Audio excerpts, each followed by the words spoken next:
સાગર,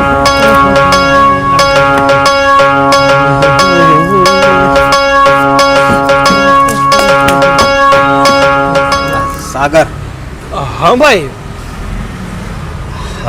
મારે થોડું કામ હતું તારે. બોલો ને ભાઈ, શું કામ છે?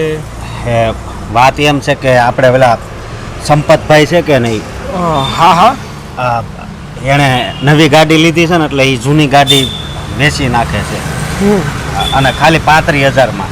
હા પણ તો શું થયું? એ ગાડી મારે લેવી છે, તો મને થોડો ટેકો આપો. જો અશોકભાઈ, સાચું કહું ને તો હાલ તો તમને ખબર જ છે ને કે હું મમ્મી પપ્પા સાથે વાત કરતો હતો ને તમે આવ્યા હતા. મેં કીધું હતું કે મારી કંપનીમાં હજી મંદી ચાલે છે ને મારો ખુદનો પગાર પણ થયો નથી. થોડોક દિવસ ખમી જાઓ, મારો પગાર થશે ને એટલે હું તમને પૈસા આપી દઈશ. સાગર,